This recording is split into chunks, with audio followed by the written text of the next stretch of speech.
무의미한 시간은 없습니다. 성도에게 무의미한 시간은 없습니다. 라는 말씀의 제목으로 함께 은혜를 나누겠습니다. 13절부터 22절까지의 말씀 한 절 한 절 하나님의 말씀으로 받으시면서 교독하겠습니다. 제가 먼저 읽겠습니다. 수일 후에 아그리빠 왕과 버니게가 베스도에게 문안하러 가이사랴에 와서 여러 날을 있더니 베스도가 바울의 일로 왕에게 고하여 이르되 벨릭스가 한 사람을 고려하여 두었는데 내가 예루살렘에 있을 때 유대인의 대지장들과 장로들이 그를 고소하여 정죄하기를 청하기에 내가 대답하되 무릇 피고가 원고들 앞에서 고소 사건에 대하여 변명할 기회가 있기 전에 내주는 것은 로마 사람의 법이 아니라 하였노라. 그러므로 그들이 나와 함께 여기 오매 내가 지체하지 아니하고 이튿날 재판 자리에 앉아 명하여 그 사람을 데려왔으나 원고들이 서서 내가 짐작하던 것 같은 악행의 혐의는 하나도 제시하지 아니하고 오직 자기들의 종교와 또는 예수라는 이가 죽은 것을 살아있다고 바울이 주장하는 그 일에 관한 문제로 고발하는 것뿐이라. 내가 이 일에 대하여 어떻게 심리할지는 몰라서 바울에게 묻되 예루살렘에 올라가서 이 일의 신문을 받으려느냐 한지 바울은 황제의 판결을 받도록 자기를 지켜주기를 호소하므로 내가 그를 가이사랴에게 보내기까지 지켜두라 명하였노라 하니 아그리빠가 베스도에게 이르되 나도 이 사람의 말을 듣고자 하노라. 베스도가 이르되 내일 들으시리이다 하더라. 아멘. 성도에게 무의미한 시간은 없습니다. 라는 말씀의 제목으로 함께 은혜를 나누겠습니다. 사랑하는 여러분, 우리는 지난주에 성도가 이 땅에서 당하는 고난과 또 그 고난을 사용하셔서 놀라운 구원 역사를 일으켜 가시는 하나님의 계획에 대해서 함께 은혜를 나누었습니다. 성도가 불의한 세상 속에서 까닭 없이 이유도 모른 채 오랜 시간 고난을 당하는 상황을 우리 능력의 하나님께서 얼마나 놀랍게 성도 한 사람 한 사람을 보호하시고 지켜주시면서 또 그 모든 어려운 상황을 역전시켜서 놀라운 구원을 행하시는지 우리는 지난주 함께 말씀을 통해 살펴보았습니다. 특히 구약에 나오는 요셉과 또 오늘 본문에 나오는 신약의 바울의 고백을 통해서 함께 다루었죠. 요셉이나 바울이나 고난을 당하는 그 당시에는 내가 왜 이런 고난과 아픔을 겪어야 되는지 그 이유를 도저히 알 수도 없고 하나님이 정말 나와 함께 하신다면 내가 왜 이렇게 힘들어야 되나? 하나님이 정말 나와 함께 하시는 것이 맞나? 내가 하나님의 사랑받는 자녀가 맞는가?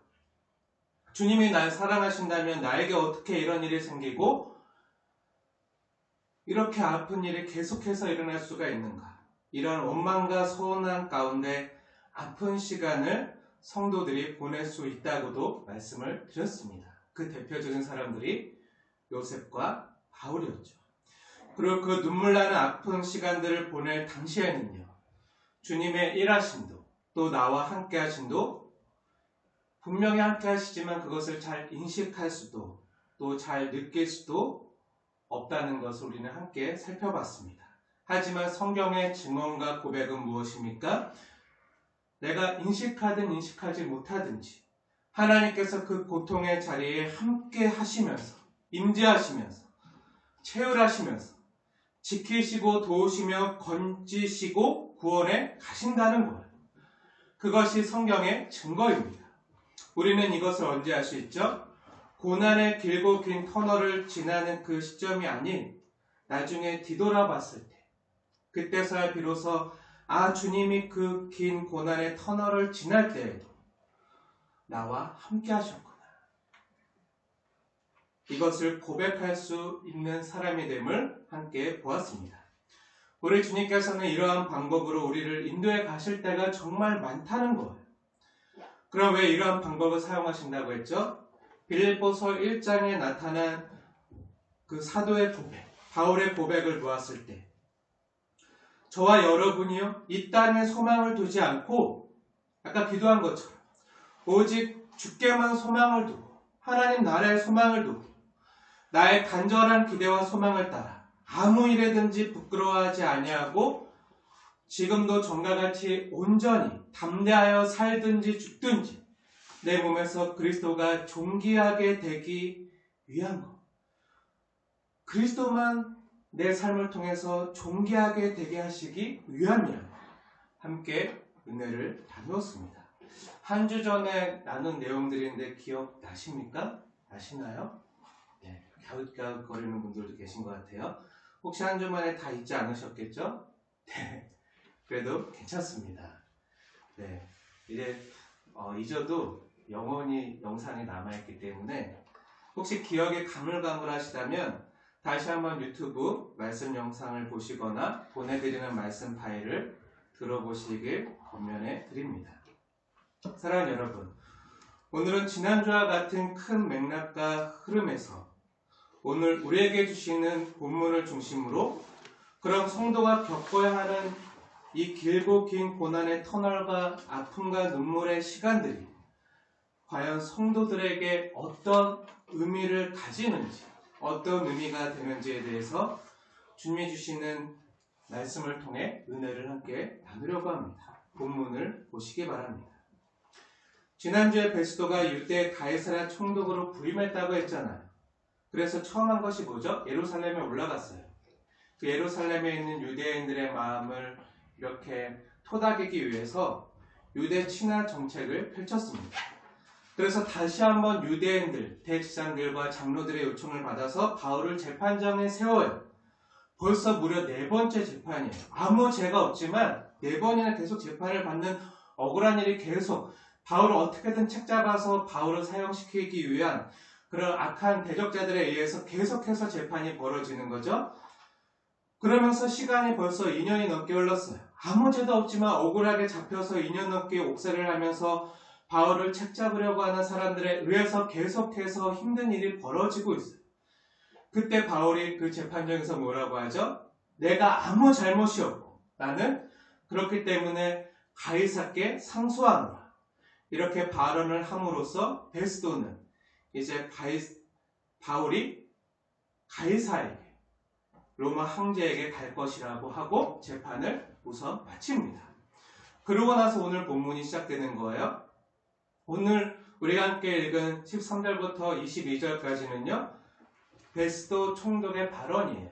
구체적으로 말하면 베스도 총독이 그 유대 헤롯 왕이었던 아그리빠 2세에게 말했던 발언들, 그 발언들이 오늘 우리가 함께 읽었던 본문입니다. 그 베스도의 발언에 대한 내용들을 함께 보도록 하겠습니다. 13절부터 볼게요. 13절 말씀 함께 읽겠습니다. 시작. 수일후에 아그리빠 왕과 베니게가 베스도에게 문안하러 가이사랴에 와서. 아멘. 여기 본문에 보면요, 베스도가 아그리빠 왕과 버니게에게 이러한 발언을 하고 있다는 것을 알 수가 있어요. 그럼 아그리빠 왕과 버니게는 누구죠? 이 아그리빠 왕이 누구죠? 어째 익숙한 이름이지 않습니까? 아그리빠 왕에 대해서 우리가 많이 들었잖아요. 어디 나오죠? 사도행전 앞으로 넘겨보면 사도행전 12장에 나와요. 사도행전 12장에 야고보 사도를 칼로 죽이고 베드로를 감옥에 가두었던 그 아그리빠 왕과 같은 동일 인물이 아니라 오늘 나오는 아그리빠는 그 아그리빠 1세의 아들 아그리빠 2세입니다. 그 아들이에요. 12장이 아그리빠 1세라고 한다면 오늘 25장에 나오는 아그리빠 왕은요, 아빠의 왕권은 세습한 아들 아그리빠 2세예요. 당시 로마 제국의 세계를 정복한 다음에 나라를 편히 다스리기 위해서 그 나라의 사람을 허수아비 왕으로 세워두고 실질적으로는 총독을 파견해서 다스렸어요. 우리나라도 일본이 침략해 왔을 때 조선의 왕은 그대로 있는 상태에서 조선 총독부를 세워서 총독을 파견해서 우리나라를 실질적으로 다스린 것과 마찬가지예요. 로마도 같은 정책을 썼거든요. 그래서 로마에서 파견된 총독이 실질적인 권한이 있고 왕은 그저 형식적인 권한만 가진 그 백성들의 원성을 토닥이기 위한, 아우르기 위한 그런 허수아비 왕으로만 세워둔 거예요. 사도행전에 나오는 헤그리빠 1세, 헤롯 아그리빠 1세, 그리고 오늘 본문에 나오는 아그리빠 2세 모두 친로마 사람들로 로마에게 빌붙어서 로마의 하수인을 했던 그런 왕들이에요. 그래서 아그리빠 1세는 그 아들에게 로마의 그 허락 아에서 손쉽게 권력을 세습할 수 있었던 거죠. 당연히 헤롯 아그리빠 2세 역시 아빠를 뒤이어서 로마의 하수인 역할을 잘했어요. 그래서 로마의 비호로 무난하게 넓은 국토를 다스리고 기득권을 누리던 그 헤롯 아그리빠 2세가 이제 그 유대 땅에 가이사라의 그 로마 총독이 새로 부임해 왔다고 하니까 어떻게 해야 되죠? 네, 당연히 실질적인 권력자인 베스도 총독에게 인사하러 가야 되는 거예요. 그래서 오늘 본문에 나오는 아그리빠와 버니게가 로마 총독이었던 베스도 총독을 예방하러 온 것이죠. 인사하러 온 거예요. 그럼 아그리빠와 같이 온 한 여자가 있어요. 아그리빠와 같이 온 사람이 있는데 누구죠? 버니게예요. 버니게. 이 버니게가 오늘 본문에 등장하기 때문에 살펴볼 필요는 있지만 어찌 보면 모르면 더 좋을 그런 여자예요. 그런 사람인데요. 이 버니게는요, 여자 이름입니다. 당시 로마 역사가들과 유대 역사가들의 기록에 보면요, 이 버니게가 왕의 부인, 헤롯 아그리빠 2세 왕의 부인이라고도 기록을 하고 왕을 수행하는 부인이라고도 기록을 해요. 뭔가 아리송하죠? 근데 그럴 수밖에 없는 이유가 있어요. 이 버니게는요, 헤롯 아그리빠 1세의 큰딸이에요. 그래서 헤롯 아그리빠 2세, 당시 헤롯 왕과는 어떤 사이죠? 남매간이에요, 남매간. 그리고 지난번에 우리가 살펴봤던 사도행전 24장에 등장한 드루실라 있잖아요. 드루실라도 헤롯 아그리빠 1세의 딸이라고 했잖아요. 그 드루실라의 언니예요. 로마 총독 벨리스의 아내 드루실라도 헤롯 아그리빠 1세의 딸이라고 했는데 이 버니게도 그 헤롯 아그리빠 1세의 딸이에요. 근데 이 버니게가 사실은 마르코스라는 사람과 결혼을 했다가 그가 죽어요. 그럼 또 바로 재혼을 하는데 그 두 번째 남편도 죽어요. 나중에 또 세 번째 결혼하는데 그 남편하고도 또 헤어져서 아무튼 굉장히 복잡해요. 근데 그런 모든 과정 가운데 지금 버니게가 동생이 왕으로 있는 왕궁에 돌아와서 헤롯 아그리빠 2세와 같이 사는 거예요. 남동생하고 같이 사는데 남매로 사는 게 아니라 부부로 사는 거예요. 부부로 사는 거예요. 근친이죠. 아무튼 매우 부도덕한 관계를 맺으면서 사는 굉장히 추문이 많은 악한 여인으로서 역사에 기록되어 있어요. 지금 베스도에게 올 때는 아그리빠 왕과 그 아그리빠 왕의 부인, 왕비로서 지금 온 거예요. 아무튼 지금 당시 유대나라 최고 권력가들이었던 이 세 사람은 모여서 굉장히 부도덕하지만 이 최고 권력가들이기 때문에 이 사람들이 모여서 지금 바울의 얘기를 나누고 있는 장면이에요. 근데 생각해보면요, 이 상황이 그렇게도 못마땅할 수가 없어 보여요. 왜냐면 벨릭스도 그렇고요, 베스도도 그렇고요, 아그리빠 왕도 그렇고요, 그리고 이 버니게라는 여자도 그렇고 어떻게 보면 다 못마땅한 사람들이죠. 무지한 죄가 없는 바울을, 그 선한 바울을 재판할 자격도 없는 어떻게 보면 그런 악한 사람들, 부도덕한 사람들인데 단지 이유가 뭐죠? 단지 권력의 정점에 앉아있다는 거. 권력의 자리에 앉아있다는 이유로 바울의 생사 여타권을 좌지우지하면서 바울을 향해서 이래라 저래라 말을 많이 하고 있는 상황인 거예요. 굉장히 어떻게 보면 상황이 굉장히 부조리하잖아요. 생각해보세요. 이런 사람들이 권력의 자리에 앉아있다는 이유로 이런 사람들 앞에서 재판을 받아야 되는 바울의 입장 한번 생각해보세요. 이런 재판에 순종해야 되는가? 생각해보면 참으로 어이가 없습니다. 그런데 놀라운 것이 뭐죠? 그런 부도덕하고 당시 서민들과 백성들의 고열을 빨아먹고 있는 사람들이었지만 또 이러한 권력자들 때문에 지금 바울은요 굉장히 오랜 시간 동안 고초를 당하고 있는 상황이지만 바울은 기회가 주어지는 대로 이런 사람들 앞에서 정중하게, 그렇지만 담대하게 주 예수님의 십자가와 부활의 복음을 전하고 다시 설명하고 선포하고 있다는 거예요. 어찌 보면 이런 사람들 때문에 이렇게 힘든 처지에 있는 건데도 불구하고 바울이 무지하고 죄가 없다는 것을 이 사람들도 알아요. 알지만 자신들의 정치적인 입지를 위해서 알면서도 감옥에 잡아두고 있는 정의롭지 못한 그리고 부도덕한 권력자들이라고 해도 바울은 그들을 원망하고 있지 않아요. 원망하는 장면이나 내용이 전혀 나오지 않아요. 원망하지 않고 오히려 돈 때문에 어떻게 하면 바울로부터 돈을 얻어낼 수 있을까 막 이랬던 총독에게도 어떻게 하면 주 예수님의 복음을 전해서 그 영혼을 구원할까? 어떻게 하면 한 사람 한 사람 그 영혼을 사랑하고 복음을 전해서 주께로 돌아오게 할 수 있을까? 이것만 관심이 있는 거예요. 조금 뒤에 보면 베스도와 아그리빠 왕의 재판을 하다가 바울에게 너가 완전히 미쳤구나 라고 막 욕과 비슷한 말을 막 해요. 그 바울을 비하하면서 막 욕을 하는데도 바울이 그 아그리빠 왕과 베스도에게 뭐라고 하는지 아세요? 이렇게 말해요. 아그리빠 왕님, 당신도 내가 결박된 것 외에는, 내가 이렇게 감옥에 갇혀있는 것 외에는 당신도 나와 같이 되기를 원하나이다. 너가 나를 그리스도인 되게 하려구나? 네, 맞습니다. 당신 왕이지만 당신 역시 내가 지금 이렇게 결박되어 있는 것 외에는 그리스도를 믿게 되어지길 원합니다. 라고 담대하게 전하는 거예요. 간절히 간청하고 있는 거죠.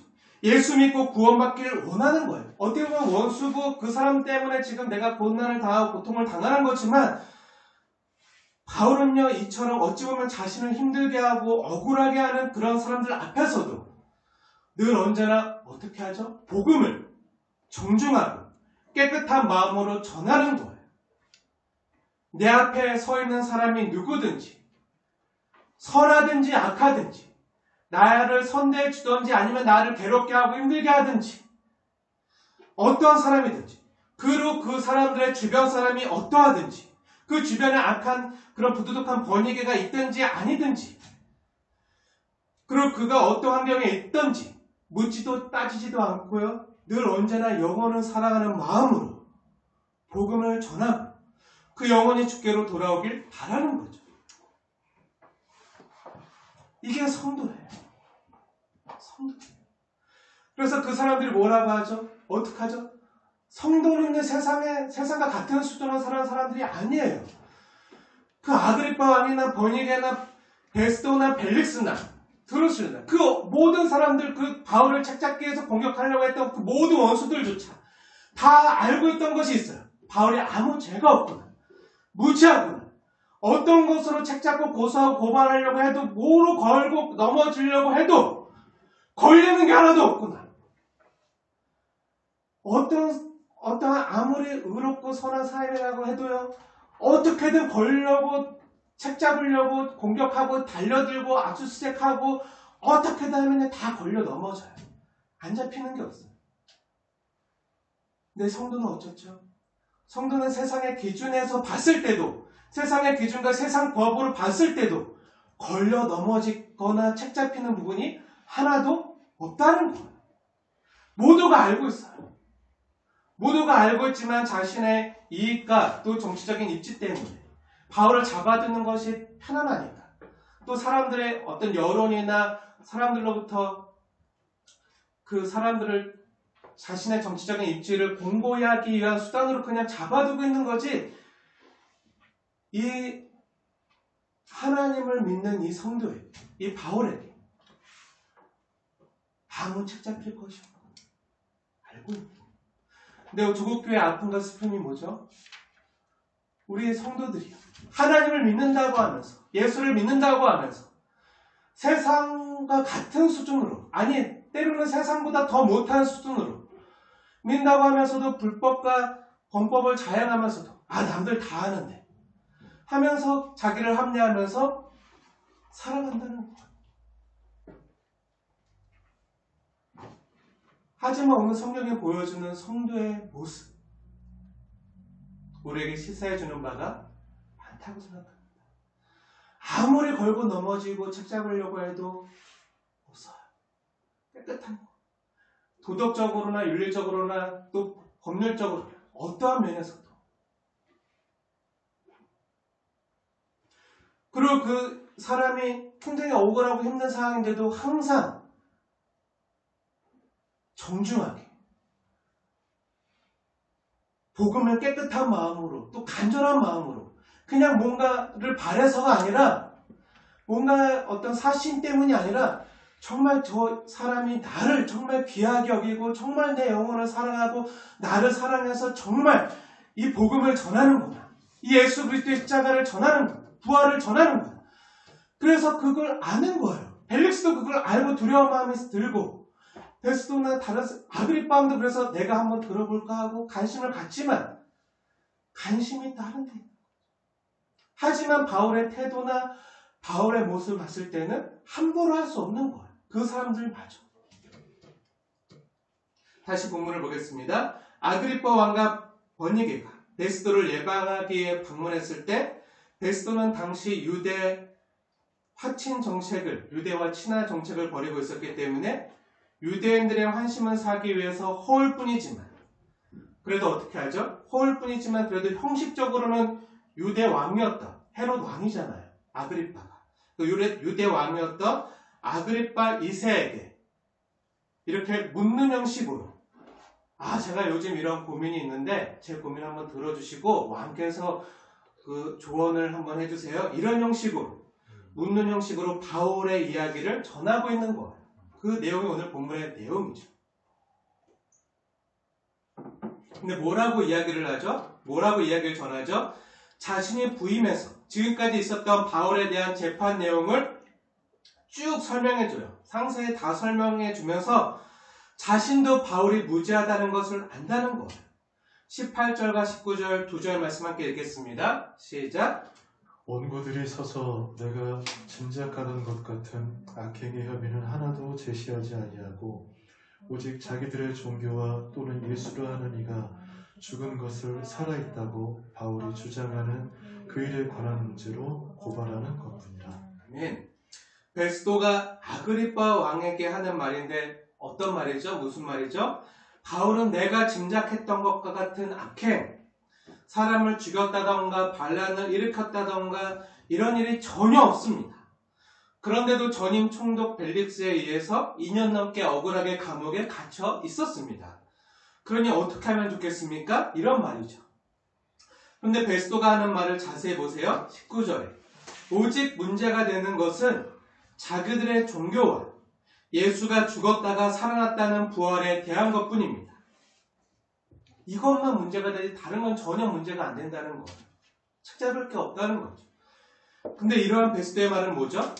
곧 자기는 관심이 없다는 거예요. 이건 저들의 종교 문제지 내 문제가 아니라는 거죠. 나만 상관없다는 거예요. 하지만 베스도가 어리석었던 전임 총독 벨릭스와 같이 정말 모르는 것이 하나 있어요. 여러분, 정치인이라고 해서 죄와 죽음의 문제로부터 피해갈 수 있나요? 아무리 높은 고위 관료나 대통령이나 총리라고 해도 어떤 정치인이라고 해도 죄와 죽음의 문제로부터 피해갈 수 있나요? 없어요. 큰 재벌 총수고 회장이라고 해도 안 죽나요? 죄와 죽음의 문제로부터 피해갈 수 있나요? 없죠. 그럼 총독이라고 안 죽나요? 다 죽어요. 어찌해서 그런데 정작 중요한 영혼과 영생에 대한 문제에 대해서는 이렇게 소홀하면서 나와 상관이 없다. 이렇게 말할 수 있는 거죠. 자기 문제가 아니라는 거잖아요. 많은 사람들이요 인생에서 건강하고 부자되고 잘되길 바라면서 그토록 애쓰고 땀 흘리면서도 왜 정작 인생보다 중요한 영생에 대해서는 그렇게 무관심하게 대하고 소홀히 여기나는 것이죠. 인생이 아무리 긴다고 하더라도 100년에서 120년 이상 못 가잖아요. 근데 영생은요 끝이 없는 영원한 시간이에요. 그렇게 생각해보면 얼마나 더 중요합니까?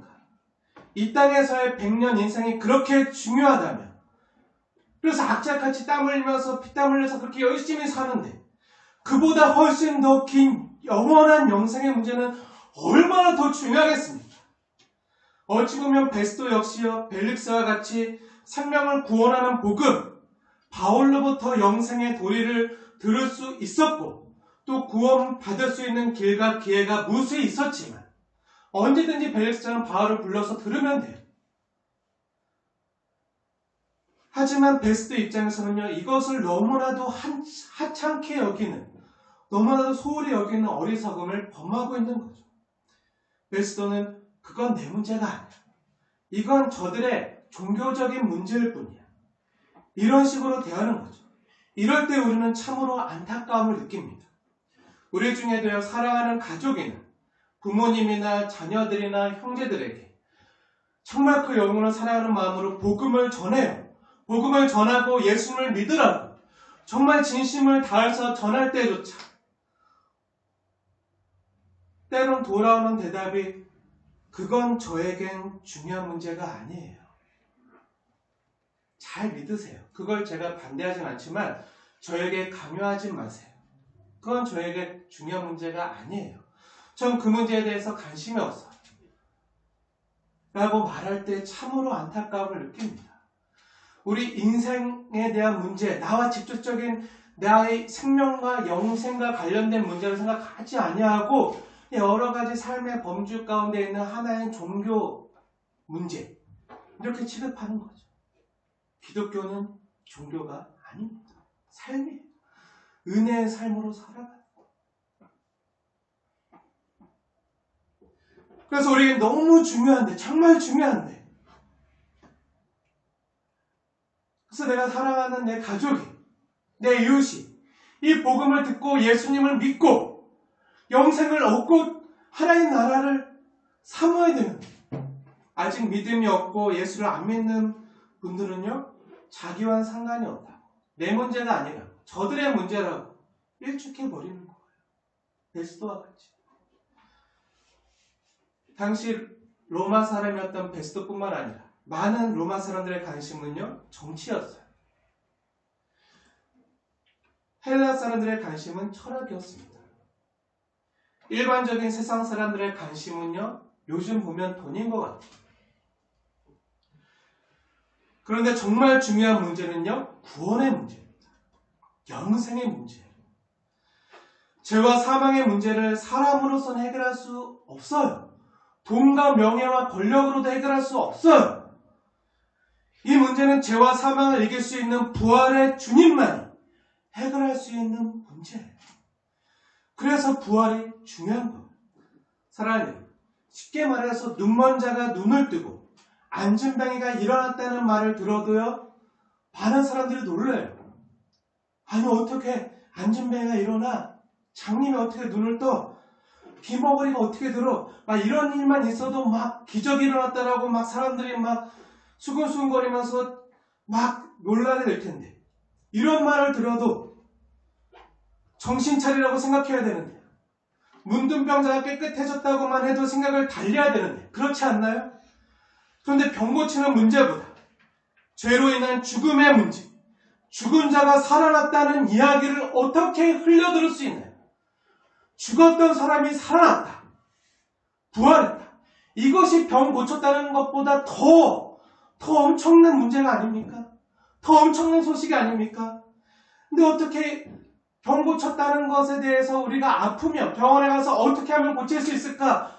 어디 가면 어느 의사가 정말 잘하던데, 어디 가야지 낫는다고 하던데, 그거에 대해서는 막 인터넷도 검색하고 거기 가니까 정말 잘 고친다고 하던데 소개 좀 시켜주세요. 어떻게 하면 빨리 진료받을 수 있을지, 치료받을 수 있을지 좀 소개 좀 해주세요 하고 막 이렇게 수소문하고 어떻게든지 모든 열줄이나 모든 방법을 동원해서 어떻게든 치료받으려고 하는데, 왜 영혼에 대한 문제에 대해서, 육신의 생명이 아니라 영혼의 생명에 대한 문제에서,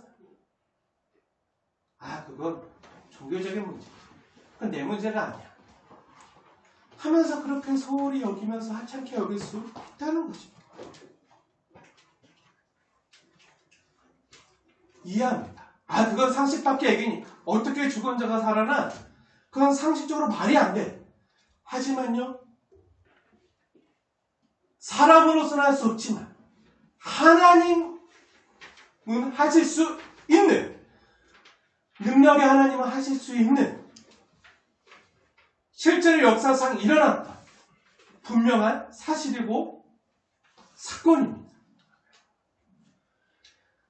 내 상식 밖의 이야기라고 해서 그것은 가치가 없어, 말도 안 되는 이야기야 하고 생각해도 될까요? 아닙니다. 깊이 생각하셔야 돼요. 사람으로서는 할 수 없지만 하나님은 능히 하실 수 있는 능력의 하나님이십니다. 없는 것도 있게 만드시고, 세상을 창조하시고, 사람을 창조하시고, 이 모든 걸 창조하시고, 그 하나님의 능력이요, 역사 가운데 이 땅에 실제로 일어났습니다. 죽었던 예수를 하나님이 다시 살리셨다는 이 엄청난 복음을 들으면서, 그것은 있을 수 없는 이야기라고, 그냥 하나의 소문이라고, 그건 단순히 종교적인 문제일 뿐이라고 흘려보내서는 안 되는 거죠. 그런데 어떻게 그것뿐입니까? 결국은요, 죽은 자가 다시 살아난 이 부활 사건 때문에, 예수 그리스도의 부활 때문에 오늘 우리가 보는 것과 같이 온 세계의 역사가 달라진 것 아닙니까? 우리가 믿는 예수 안에 생명과 부활의 능력이 있기 때문에, 이것이 사실이기 때문에 세계의 역사가 바뀐 것 아닙니까? 우리가 몇 주 전에 살펴본 것 같이 기독교 복음의 핵심과 정수는요, 바로 부활입니다. 부활입니다. 십자가가 너무나도 중요하지만요, 부활이 없이는요, 십자가의 고난도, 예수님의 죽음도 불완전한 것이 되고 맙니다. 그래서 사도 바울도 고린도전서 15장에 만일 부활이 없다면 우리가 가장 불쌍한 자로다 라고 말하지 않았습니까? 그렇지만 성경의 증언이 무엇입니까? 이 부활을 믿는 우리가 가장 복된 자라는 거예요. 왜죠?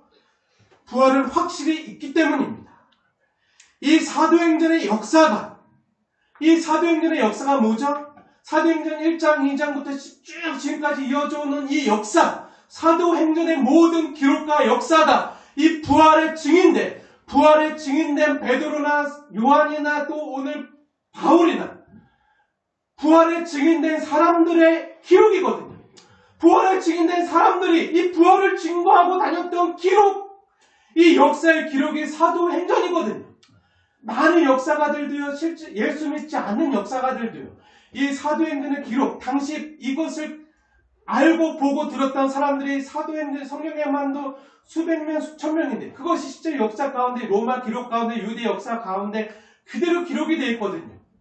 이건 실제로 일어났던 팩트이고, 또 많은 사람들이, 많은 역사가들이 이것은 사실이라고 여기기 때문에, 물론 그들이 믿는 믿음이 이 부활이 실제로 일어나는지 없는지는 그들은 믿음의 영역이라고 치부하고 있지만, 실질적으로 이 사도행전, 이 문헌, 이 사도행전이라는 이 책에 대해서는 많은 역사들이 공통적으로 인정하고 있는 사실과 팩트거든요. 이 기록과 역사가 어떻게 일어났습니까? 예수 그리스도의 부활이 없었다면 이 사도행전은요, 쓰여질 수 없었습니다. 이 사도행전의 기록이 불가능한 거죠. 베드로나 요한이나 바나바나 그리고 사도 바울이 예수 그리스도의 부활을 체험했기 때문에, 직접 보았기 때문에, 많은 부활의 증인들이요, 이 부활을 힘있게 증거한 내용들이 바로 이 사도행전의 역사이고 기록입니다. 예수 그리스도의 십자가가 우리에게 죄 용서를 가능하게 해준다면, 예수의 부활로 말미암아 우리가 하나님 앞에 의로워진 존재가 될 수 있기 때문에 이 부활이 그렇게 중요하고 소중하고 기독교 복음의 핵심과 정수를 차지하는 거예요. 기독교 복음의 핵심과 정수는요, 하나님의 의를 어떻게 사람이, 하나님과의 의를 사람이 가능하게 할 수 있는가, 어떻게 하면 하나님 앞에 의로운 존재가 될 수 있는가, 이것이 모든 기독교 복음의 핵심이거든요. 어떻게 가능하죠? 예수 그리스도의 십자가의 은혜로 가능하죠. 하지만 그것으로 완전한 게 아니에요. 예수 그리스도의 십자가의 은혜로 우리가 제사함과 제용서를 받지만 그것으로 그냥 하나님 앞에 의로워질 수 없어요. 그럼 뭘로 의로워지는 거죠? 너무나 중요한 내용이기 때문에 우리가 성경 함께 상고해 보기 원합니다. 로마서 신약성경 사도행전 바로 뒤에 있는 로마서 4장 마지막 25절 말씀인데요.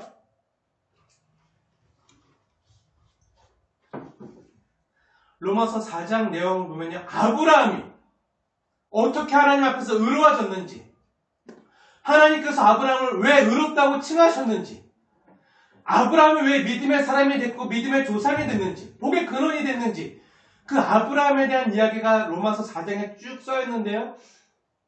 그 이유가 뭐죠? 본토 친척 아베 집을 떠났기 때문인가요? 물론 그런 것도 있지만 가장 정확히 성경이 말하는 내용은요. 하나님이 다시 죽은 자도 살리실 수 있는 능력의 하나님이심을 믿었기 때문이죠. 이삭을 바치라. 이삭을 바쳐도 하나님이 죽은 자를 살릴 수 있는 능력의 하나님이심을 믿기 때문에, 부활의 하나님을 믿기 때문에 하나님이 그것을 보시고 의롭게 여기셨다는 거예요. 아브라함. 그것과 마찬가지로 25절 말씀 함께 읽겠습니다. 시작. 예수는 우리가 범죄한 것 때문에 내줌이 되고 또한 우리를 의롭다 하시기 위하여 살아나셨느니라. 하나님이 죽은 자를 다시 살리실 수 있는 능력의 하나님이심을 믿는 부활의 하나님에 대한 믿음이 우리를 의롭게 한다는 것.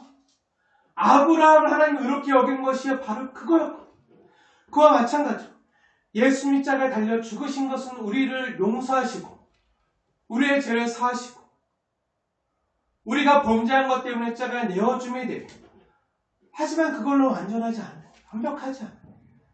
예수님의 부활이 없이는, 예수님이 다시 살아나는 것이 없으면요, 하나님이 예수를 죽은 자 가운데서 다시 살리시는 것이 없으면요, 우리가 하나님 앞에 의롭게 되는 것도 없는 거예요.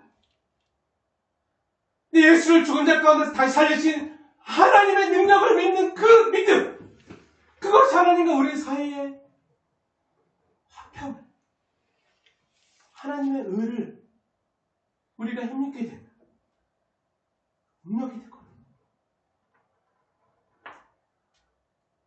우리를 의롭게 하기 위하여 살아나셨는데, 더 깊이 다루고 싶지만요, 이 내용만, 이 로마 4장 25절 이 부활에 대한 내용만, 이 한 절만 다 다루게 해도 정말 많은 시간이, 정말 수십 시간이 필요한 너무 깊고도 방대한 내용이기 때문에 나중에 기회가 될 때 다시 한번 부활에 대해서 다루도록 하겠습니다. 아쉬운 분들은 얼마 전에 의인과 악인의 부활, 지지난주인가요? 그 의인과 악인의 부활이라는 제목의 말씀을 다시 한번 들어보시길 권면해드립니다. 다시 한번 본문으로 돌아와서 오늘 본문의 내용에 충실해서 한번 살펴보도록 하겠습니다. 이 본문 내용을요, 한번 바울의 입장을 생각해보세요. 아니, 여러분의 입장을 생각해보세요. 성도의 입장을 생각해보세요.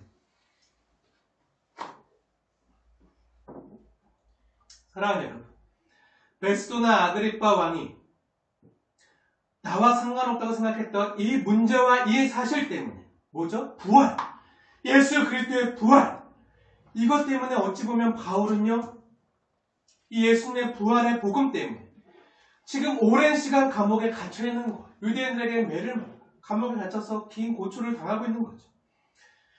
이러한 내용이 지금 본문 가운데 벌어지고 있는 상황이에요. 그런데 이 모든 상황을 직접 겪어야 되는 당사자인 바울의 입장에서는 이런 상황이 너무 아프고 힘든 거예요.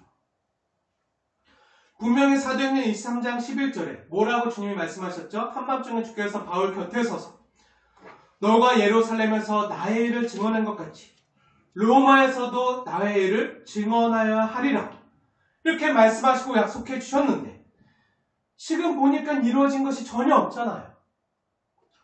오히려 원수와 대적들의 세력은 점점 더 강성해지고 있는데 자신의 상황과 처지는 점점 더 힘들어지고 언제까지 이러한 고통이 이어질지 모르는 답답한 상황만 계속되고 있는 거예요.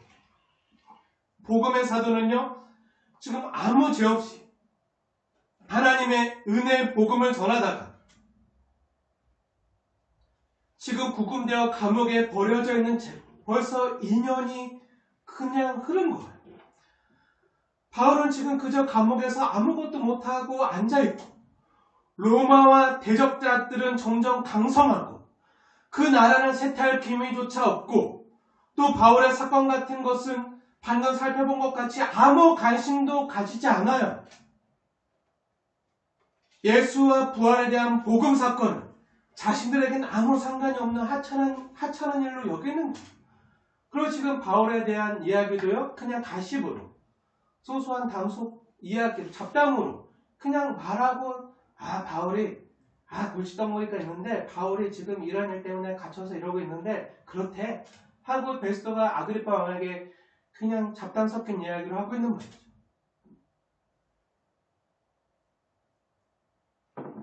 근데 복음의 사도나 우리 성도의 입장을 생각해 볼 때요, 어찌 보면 이러한 이루어지는 모든 일들이요 너무나도 부조해 보이는 거예요. 왜죠? 왜입니까? 예수님이 분명히 복음서에 말씀하셨잖아요.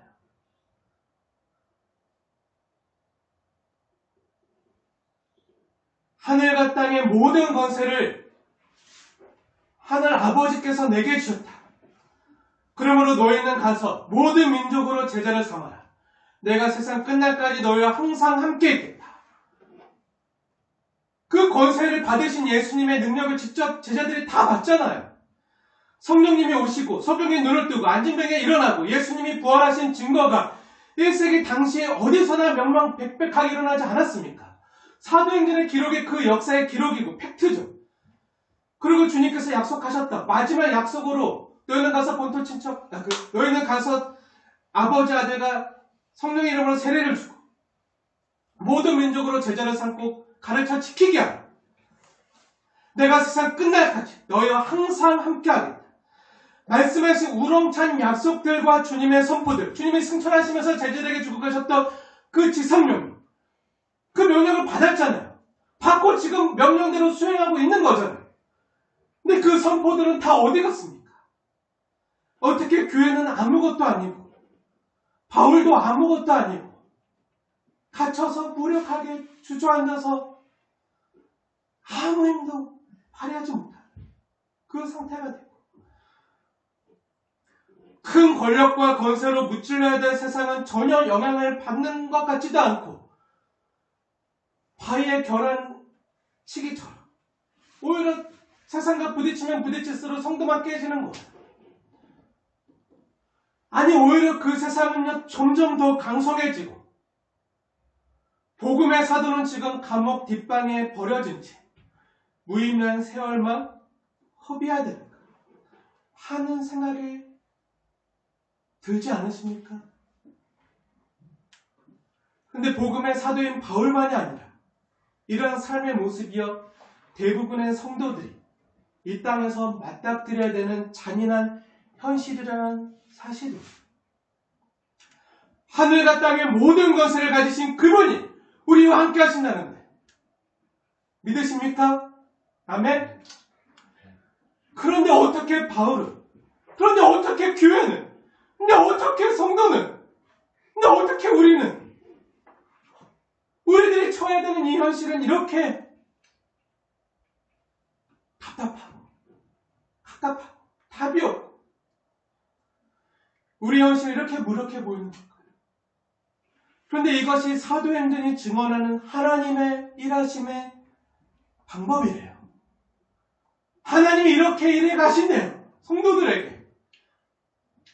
한결같이 우리가 삶의 주도권을 가지지 못해요. 우리가 세상보다 더 큰 세력이 되거나 세상을 압도할 만한 권세와 지위를 가지고 있지 못하다는 거예요. 여전히 세상은 지위와 권세를 가지고 모두를 그 앞에 무릎 꿇리는, 그래서 운운 사정하게 제3킬전을 찾아다니고 우리는 그 어려움 속에서 숨죽여서 피하거나 잠잠히 무장을 하지만 실제적인 칼과 창과 방패가 아니라 말씀과 기도와 주님의 마음으로 홀방에서 무장하는 것밖에 없어요. 골리앗과 다윗의 싸움과 같은 형편이요, 신약시대에도 오늘날에도 계속되는 거죠.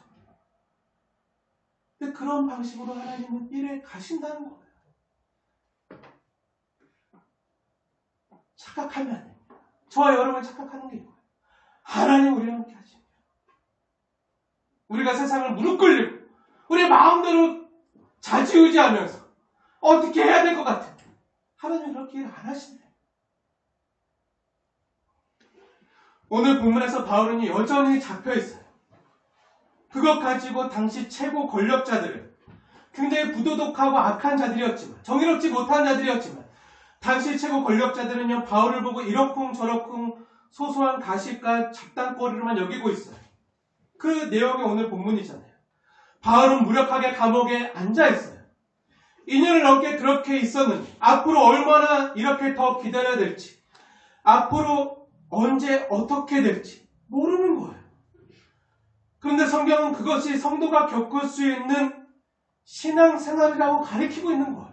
우리가 겪을 수 있는 삶이라는 거예요. 바울만이 아니라 예수 그리스도를 믿는, 예수 그리스도의 자와 부활의 복음을 믿는 사람들이 겪을 수 있는 이 땅의 현실이라는 거예요. 저와 여러분들에게는요, 너무나도 받아들이기 어려운 내용이고요, 이해하기도 쉽지 않은 성경의 증언들입니다. 근데 성경이 다른 거 얘기하고 있지 않거든요. 늘 한결같이 이런 걸 얘기하고 있거든요. 근데 우리는 항상 다른 걸 기대하죠. 예수 믿는 성도들이 바라는 것은요, 주님의 약속들이 내 삶에 힘있게 성취되고, 나를 힘들게 하는 대적들과 원수들은 내 발 앞에 무릎 꿇고, 내가 주님 안에서 바라고 소원하는 것들 역시 남들이 부러워하고 무시 못할 방법으로 힘있게 성취되고 내 삶에 일어나길 바라지만, 성경이 보여주는 것은요, 그렇지 않다는 거예요. 바울 역시 기대하고 바랬던 모습은요, 로마에 들어갈 때 너가 로마에서도 나를 증언해야 하리라, 이렇게 주님으로부터 말씀과 약속을 받았을 때는요, 주 예수님의 복음을 들고 세상 권세를 무력화시킨 당당한 승리자의 모습으로, 개선장군의 모습으로 로마에 입성하고 싶었을 거예요.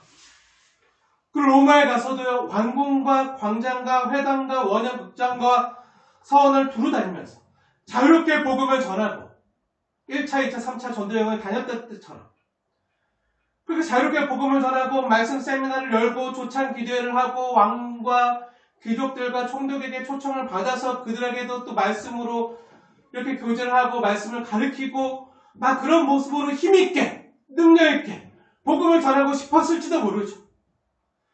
그렇게 힘있고 성공적이게 효율적이게 사역을 하고 싶었을 거예요. 근데 예수님께서 뭐라고 하셨죠?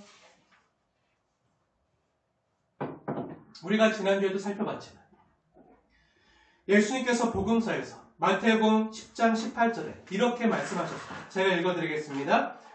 마태복음 10장 18절. 주 예수님의 말씀입니다. 또 너희가 나로 말미암아 예수로 말미암아 총독들과 임금들 앞에 가리니 이는 그들과 이방인들에게 증거가 되게 하려 하심이라. 주 예수님께서 분명히 복음서에 너희들은 앞으로 나로 말미암아 나 때문에 총독들과 임금들 앞에 가게 될 것이다. 총독들과 임금들 앞에 서게 될 것이다. 이것이 그들과 이방인들에게 증거가 될 것이다. 말씀하셨어요. 내 사랑하는 여러분, 우리가 기대하는 모습은 뭐죠? 우리가 기대하는 모습은 항상 이런 거예요. 우리가 예수로 말미암아 예수님 덕으로 우리가 예수님을 잘 믿어서 힘있고 능력있고 영향력 있는 사람에 대해서 우리가 높은 자리를 차지하고 성공하고 출세해서 세상의 권력자들도 총독이나 임금들도 우리를 무시하지 못하고, 아니 세상의 위정자나 권세자들 역시 우리에게 찾아와서 머리를 조아리고, 그렇게 우리가 세상의 위정자나 권세자들과 가깝고 친한 사람이 되어서 그런 높은 자리에 있는 사람들이 우리를 초대하거나 우리를 부르고 그런 귀한 사람이 돼서 우리가 기빈으로 초청을 받아서 그 앞에 서길 원하는 거예요. 예수님 말씀이 그렇게 이루어지길 원하는 거죠. 믿는 사람이 할지라도 대부분 기대하는 것은 그런 거예요. 그래서 예전에 기독교에 불과 10년 전, 20년 전만 해도 기독교의 고지론이 엄청 유행했어요. 믿는 사람들이 높은 고지를 다 차지해서 힘 있는 사람이 돼서 국회의원이 되고 총리가 되고 대통령이 돼서 선한 영향을 발휘할 수 있는 사람이 돼서 높은 고지를 차지해서 세상에 좋은 영향력을 끼치자. 이런 고지론이 우리 기독교를 휩쓸었거든요. 하지만 성경의 방법이 뭐죠? 성경이 증언해주고 있는 모습이 뭐죠?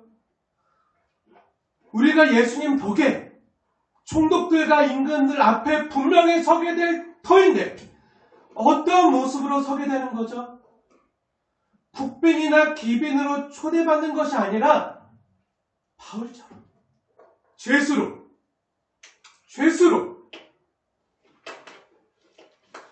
쇠고랑을 차고 착고에 매여서 죄수로 끌려나가는 무력한 모습인 거예요.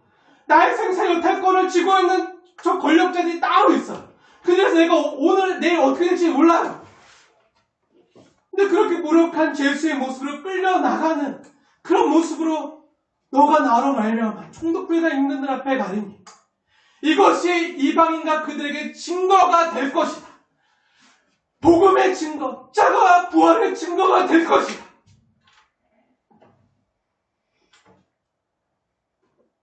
우리가 기대하고 생각하는 것과 정말 반대잖아요. 이게 그들에게 증거가 된다는 거예요. 증거가 돼서 우리가 지난주에 살펴본 것처럼 나의 당한 매임, 복음의 신보가 되었다.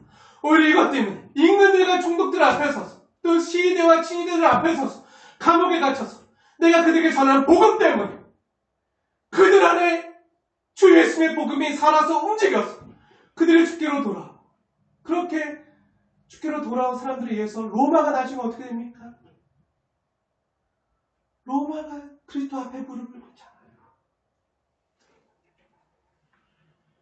이것이 복음의 증거가 되었다. 이것이 증거가 되었다. 잔인하지만 우리가 전혀 원치 않는 모습이지만 때로 하나님께서 그렇게 일하실 때가 있다는 거예요. 그게 하나님의 방법이라는 거예요.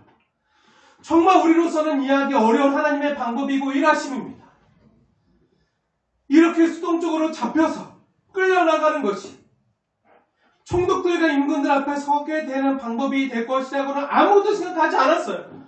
바울도 그렇고 우리가 지난주에 살펴봤던 구약에 나오는 요셉도 자기가 팔려서 구덩이에 빠져서 감옥에 가서 나중에 그 임금 앞에 서게 될 거라고 어떻게 생각했겠습니까? 오히려 거꾸로죠. 신앙이 좋으면 하나님을 내가 만난 체험이 있고 하나님께 내가 직접 비전을 받았어. 말씀을 받았어.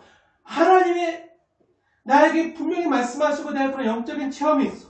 이렇게 신앙이 좋으면 하나님 도구로 내가 말씀을 의지해서 열심히 노력하고 헌신하면 하나님 도구로 형통하고 성공하고 정복하고 크게 위대해질 것으로 생각했지. 거꾸로 이렇게 잡혀있고 내 힘으로 하시는 건 아무것도 없어. 한계에 부딪히고 저 감옥 뒷방에 무력하게 잡혀서 착고에 차여서 골방에 무력하게 묻혀서 긴 시간을 무의미하게 허비하게 될 것이라고는 그 누구도 꿈꾸지 않았다는 거예요. 저 여러분도 그렇잖아요. 저도 주 예수님의 말씀을 의지해서 기도하는 가운데 주님의 음성을 듣고 또 주님의 말씀하심에 따라서 기도함으로 정말 오랜 시간 기도함으로 주의 말씀에 따라서 주님이 친히 주님의 피값을 흘리신 교회를 이곳에 개척하시길 원하십니다. 그런 고백을 가지고 또 주님의 일하심을 따라서 개척했어요. 주님이 개척하신 것. 그리고 주님이 일하시고 정말 처음에 주셨던 마음과 기대들 정말 성경적인 주의 복음이 살아있는 정말 하나님의 역사하신 정말 주 예수님의 이름을 높이 거룩한 주님의 이름을 정말 높여드릴 수 있는 그런 다음 세대를 위해서 정말 다음 세대를 정말 말씀의 사람들로 하나님의 사람들로 세울 수 있는 그런 정말 주님이 기뻐하시는 주님의 영광이 가득한 주님의 주인 되심이 드러나는 그런 교회. 그 교회를 주님이 이뤄가시고 주님이 성취하실 것을 믿고 2년 반 전에 이곳에 설립 예배를 드리게 하시고 이제 자리가 다 찼으니까 이제 우리가 이전해야 되지. 하나님은 우리를 더 좋은 곳으로 더 넓은 곳으로 이전하게 하셔서 우리 다음 세대의 아이들을 정말 교육하기 좋은 환경으로 정말 좋은 환경에서 더 힘있게 더 능력있게 많은 믿음의 사람들을 보내주셔서 함께 협력하며 동역하면서 주님의 놀라운 일을 큰 일들을 이뤄갔으면 좋겠다. 그런 소원과 마음을 가지고 우리 같이 기도했잖아요.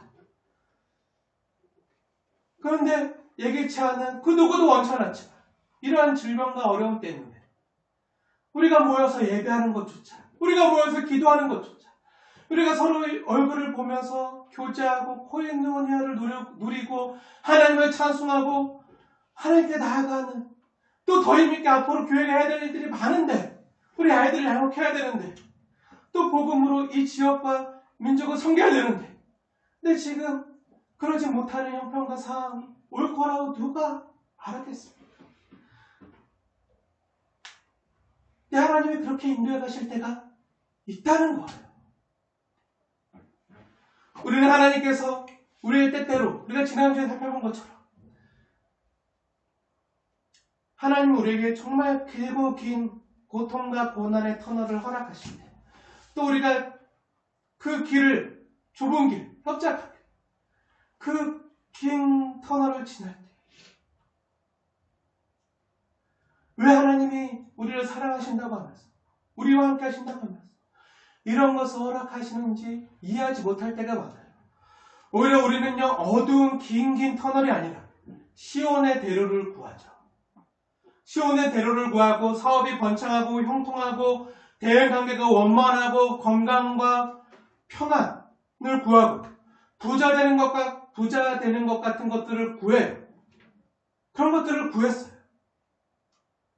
주님이 우리와 함께 하셔서 그 어디나 초막이나 빈들에서도 천국을 경험할 수 있지만 근데 기왕이면 그거 알지만 머리로서 이론적으로 알지만 초막이나 빈들에서 주님과 함께 하면서 천국을 경험하는 거 말고 기왕이면 타워팰리스나 스카이캐슬이나 롯데캐슬에서 좀 좋은 아파트에서 남들이 부러워하는 곳에서 주님과 함께 누리는 천국을 경험하고 싶어해요. 그렇잖아요. 그런데 하나님께서는 그런 것을 주는 것으로 우리를 인도해 가시지 않을 때가 많다는 거예요. 우리가 구하는 것은 먼저 그 나라와 그 의를 구할 테니 하나님 주의 말씀대로 우리가 먼저 그 나라와 그 의를 구할 테니 먹는 것, 마시는 것, 입는 것, 자는 것 이방인들이 구하는 그 모든 것까지 주님의 약속대로 우리들에게 다 더해주세요. 그렇게 조건적으로 늘 구해요. 물론 주님의 약속의 말씀을 따라 구하는 것이니까 나쁘지 않죠. 오히려 구해야 되죠. 말씀을 믿고 구해야 돼요. 하지만 우리가 이 예수님의 말씀을 따라 구할 때 우리가 쉽게 지나치는 본문이 있어요. 이 본문에 나타나는 삶의 정황이죠. 예수님께서 이 말씀을 언제 하셨죠? 한번 찾아서 보시겠습니다. 마태복음 6장입니다. 주기도문이 나와 있는 우리에게 주기도문을 가르쳐 주시는 그 본문이 기록된 마태복음 6장 산상수훈의 한 부분인데요. 마태복음 6장 33절에 있는 말씀 제가 읽겠습니다. 하나님의 말씀으로 받으십시오. 그런즉 너희는 먼저 그의 나라와 그의 의를 구하라. 그리하면 이 모든 것을 너희에게 더하시리라. 이 모든 게 뭐죠? 이방인들이 구했던 것. 먹는 것, 마시는 것, 자는 것, 입는 것. 우리의 생존에 필요한 모든 가치들, 필요들. 우리의 실질적인 문제들. 이 모든 것들을 우리에게 넘치도록 더하신다는 거죠. 우리는 이 모든 것을 너에게 더하시리라는 주님의 약속의 말씀 때문에 믿음을 가지고 열심히 오시는 먼저 그의 나라와 그 의를 구하면 이 모든 것을 더하신다고 하셨습니다. 그래서 열심히 하시네요. 성경 읽고 기도하고 전도하고 봉사하고 신실하게 삶을 살아냅니다. 먼저 그의 나라 그 의를 구하는 방법을 열심히 행해요. 그런데 본문은요, 그 말씀이 주어진 자리를 먼저 잊지 말라고 우리에게 가르쳐주고 있어요. 그 삶의 자리가 어디입니까? 물론 이 하나님의 약속이 우리에게 이루어질 것이지만 그 말씀이 주어지는 삶의 자리가 어디죠? 그 삶의 정황에 이 말씀의 도전이 주어지는 거예요. 우리가 듣고 싶은 것만 듣지 말고 예수님이 왜 이 말씀을 그 빈들에서 정말 먹을 것이 없고 소작농으로 힘들어하면서 로마 제국의 그 핍박과 어려운 가운데 신음하는 그 이스라엘 사람들, 그 제자들에게 도시락도 없어서 주의 말씀을 먹을 것도 없어서 주의 말씀을 듣고자 왔던 끼니를 굶었다. 먹을 것조차 없었다. 기댈 것이 없었다. 소망이 없었다. 목자가 없어 유리하는 양들과 같은 사람들에게 주님이 주셨던 그 산상수훈의 말씀, 이 주 예수님의 복음, 그 말씀이 주어진 자리, 우리의 삶의 정황, 어떤 자리죠? 26절 말씀 한번 보세요. 공중에 새가 있어요. 공중에 새가 놓여져 있는 자리예요. 근데 먹을 것이 아무것도 없어요. 모아둔 것도 없어요. 가진 것도 없어요. 창고에 모아들이지 못한 자리예요. 말씀을 자세히 보세요. 가진 게 없는 그런 삶의 정황인 거예요. 앞으로 미래도 안 보여요. 캄캄해요. 또 28절 보세요. 어찌 의복을 위하여 염려하느냐. 주님 말씀하시면서 들의 백합화를 보래요. 그 들판에 있는 백합화를 보래요. 들풀을 보래요. 빈들의 사방의 위험이 노출된 백합화 한 송이 같은 들꽃 같은 상황이에요. 30절 말씀 보세요. 오늘 있다가 내일 악공에 던져질 들풀과도 같은 처지. 세상의 위협 앞에 있는 상황이라는 거예요. 오늘은 잘 버티고 있지만 내일 뽑혀서 잘려서 악공에 던져질 것 같은 그런 상황 가운데 놓여있는 그 인초들을 향해서 그런 상황이라는 거예요. 그것이 우리의 삶의 자리라는 거예요. 그러므로 뭐라 말씀하시죠? 그러므로 31절에 그러므로 염려에 이르기를 무엇을 먹을까? 무엇을 마실까? 무엇을 입을까? 염려하지 말라는 거예요. 무슨 상황이죠? 상황은 걱정하고 염려해야 될 그 모든 것들이 가득 차.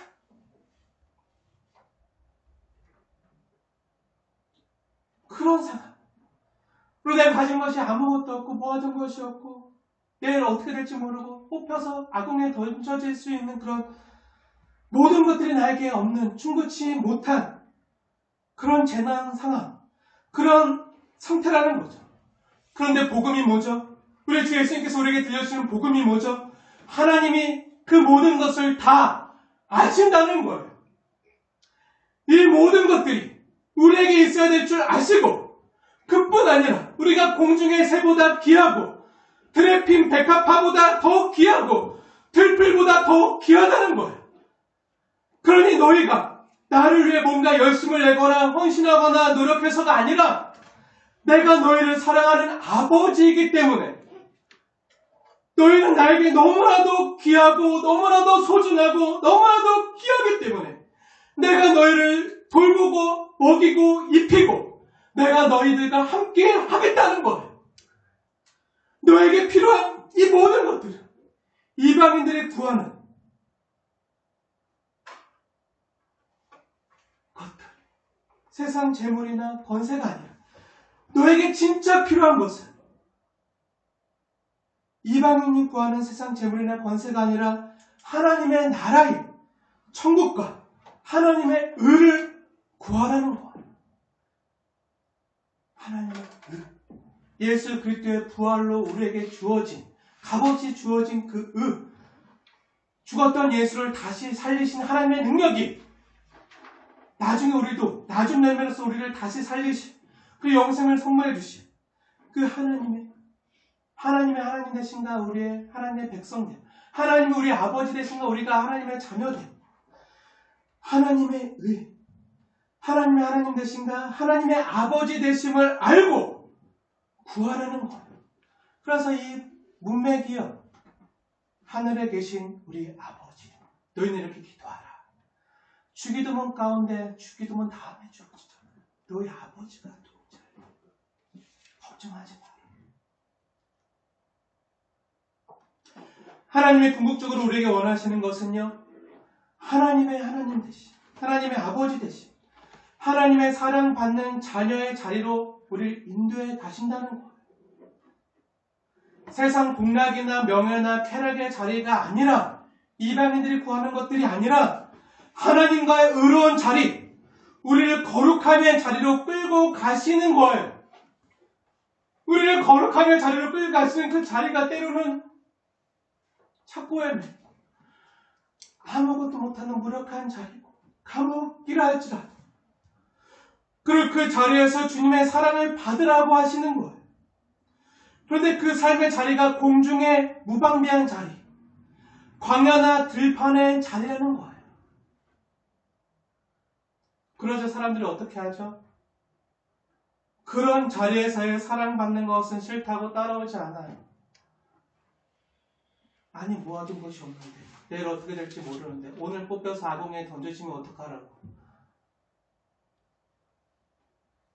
그런 사랑은 싫어요. 그런 자리로 우리를 이끌어 가시니까, 그런 자리에서 사랑받는 것 싫다고 따라오지 않아요. 그래서 자기 생각과 자기 노력과 자기 지혜와 자기 방법으로, 이방인들이 구하는 방법으로 자기의 생존과 안정을 구하려고 하는 거죠. 그런 연약한 우리예요. 하나님을 믿는다고 하면서 때로는 힘들다고 따라가지 않으려고 해요. 십자가 진 같은 그 생명의 길을 따라가지 않으려고 해요. 그럼에도 하나님은요, 거기에서 타협하지 않으시고, 그렇다고 그들을 결코 포기하거나 우리를 외면하지도 않으시고, 함께 하시면서, 함께 아파하시면서, 함께 싸매주시고, 함께 눈물을 흘리시고, 함께 끌어안아주시면서 우리의 불신실함과 우리의 볼 이해를 넘어서서 하나님의 은혜를 베풀어 주시는 거예요. 우리 곁에 서서. 사랑하는 여러분, 오늘 말씀이 삼키기 힘든 커다란 알약처럼 잘 안 넘어가고 소화시키기 쉽지 않은 말씀임을 잘 알고 있습니다. 하지만 이 땅을 살아가는, 때로는 공중에 나는 새와 같이, 들에 핀 들풀과 같이 앞으로 어떤 위험에 노출될지 몰라서 얼마나 더 이런 힘든 세파를 이겨내야 될지 모르는 약속의 자녀들에게 주시는 하나님의 말씀이라 가감없이 전하는 것입니다. 믿음으로 받으십시오. 오늘 본문에서 주의 뜻이 어떻게 나타났습니까? 복음의 사도는 여전히 감옥에 갇혀 있습니다. 벌써 2년이나 지났어요. 사도의 마음은 어떠할까요? 조마조마하고 불안하고 한숨만 푹푹 쉬는 갑갑한 마음일지도 몰라요. 그래서 그 자리에서 기도도 많이 하고 주님의 말씀도 떠올려 보고, 하지만 여전히 응답은 없고 나아지는 것도 없고 희망찬 소식이라고는 하나도 찾아볼 수 없는 차디찬 새창살과 축축하고 차가운 감옥의 흙바닥 말고는 자신의 몸과 마음을 뉘울 것도 없는 그런 상황이에요. 이런 상황 속에서 바울이 의지하는 것이 뭐죠? 바울이 의지하는 것은 주님의 약속입니다. 주님의 말씀만 의지하고 있는 거예요. 자신의 상황은 점점 주님의 약속과는 멀어지는 것 같지만 주님의 말씀과 약속을 그럼에도 붙들고 바라는 거예요. 답이 없는 길을요, 믿음을 가지고 바라는 거예요. 그런데 그 상황이 내 힘으로는 답이 없는 노답인 상황이기 때문에 어떻죠? 살아계신 하나님의 일하신다 능력을 볼 수 있는 최적의 환경이 되는 거예요. 믿으십니까? 아무것도 할 수 없는 무력한 상황이기 때문에 내 힘으로는 정말 답이 노답이 정말 아무것도 어떻게 할 수 없기 때문에 하나님이 하십니다. 하나님이 돌보십니다. 하나님이 입히십니다. 하나님이 먹이십니다. 하나님 우리의 아버지 되심을, 이것을 우리가 체험할 수 있고 경험할 수 있는 하나님을 분명히 알게 하시고 일하시고 역사하실 것을 볼 수 있는, 그럼 우리가 나중에 뒤돌아봤을 때 다행하는 것이 하나님의 은혜였다고 고백할 수 있는, 우리가 나중에 간증할 수 있는 최적의 환경이 되는 걸 믿으십니까? 하나님이 일하고 계시다. 나와 함께 계시다. 공중의 새를 보라. 들에 핀 들풀을 보라. 나는 그것들보다 더 귀하다. 나를 귀하게 보시는 하나님을 내 아버지로 모시고 있는 한, 하나님은 반드시 나에게 이 모든 것을 더하실 것이다. 아니, 더하시지 않아도 좋다. 나를 위해 하나님이 일하고 계신다. 내가 보내는 이 날들에 무의미한 시간은 없다. 아무것도 아닌 2년이라는 시간, 아니면 요새처럼 17년, 아니면 우리처럼 때로는 어느 성도님처럼 30년, 60년의 세월이 앞으로 내가 살아가고 호흡하는 내가 증손자를 볼 그때까지 그 모든 시간들이 다 의미가 있다. 살면 충성이요 죽으면 순교지. 사명에 있는 한 하나님은 데려가시지 않는다. 하나님이 나를 아직 이 땅에 남겨둔 분명한 이유가 있다. 하나님이 뭔가 큰 일을 하고 계신다. 내 삶을 통해서 일하고 계신다. 나는 아직 그 의미를 다 알 수 없지만 하나님은 이 모든 상황을 통해서 하나님은 큰 일을 이루어 가실 것이다. 나뿐만 아니라 내 주변에 있는 사람들을 구원하시는, 그들을 좋게 하시는 그 일까지 해나가고 계신다. 모든 것이 합력하여 선을 이루어갈 것이다. 이렇게 깨어있는 정신으로 약속을 붙들고 하루하루 믿음을 가지고 아슬아슬하게, 때론 조마조마하지만 눈물과 비명을 삼키고 분노를 삼키고 그렇게 살아가요. 그런 마음으로 바울은 지금 견디고 있는 거예요. 어둠 속에서, 감옥 속에서 긴긴 그 시간들. 만약 여러분 중에서도 이러한 상황과 처지에 있는 분이 계시다면 바로 여러분이 오늘날의 바울로 부름을 받아 사는 자가 되는 거예요. 오늘날 이 시대의 바울로 부름을 받으신 거죠.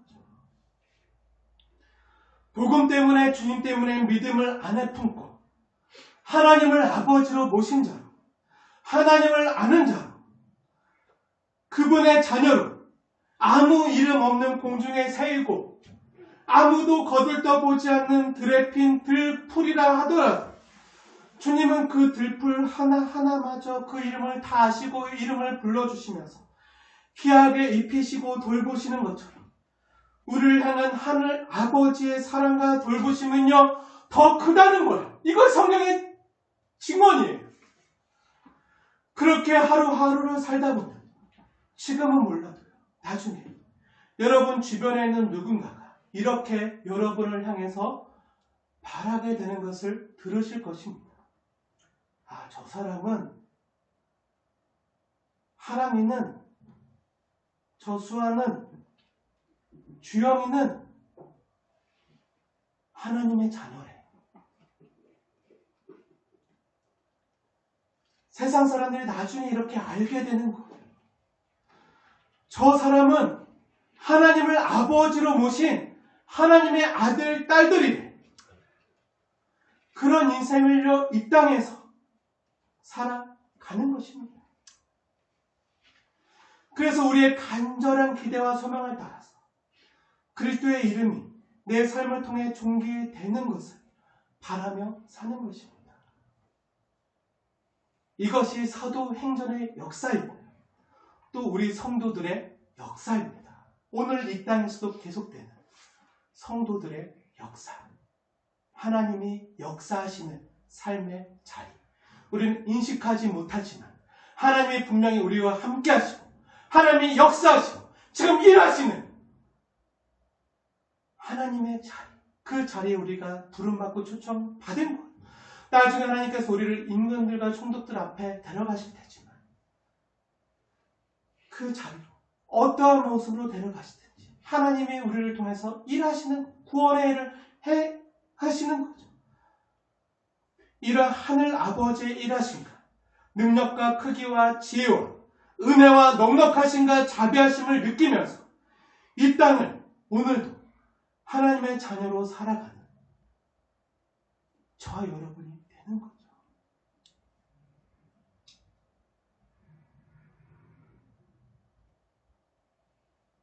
오늘도 하나님의 자녀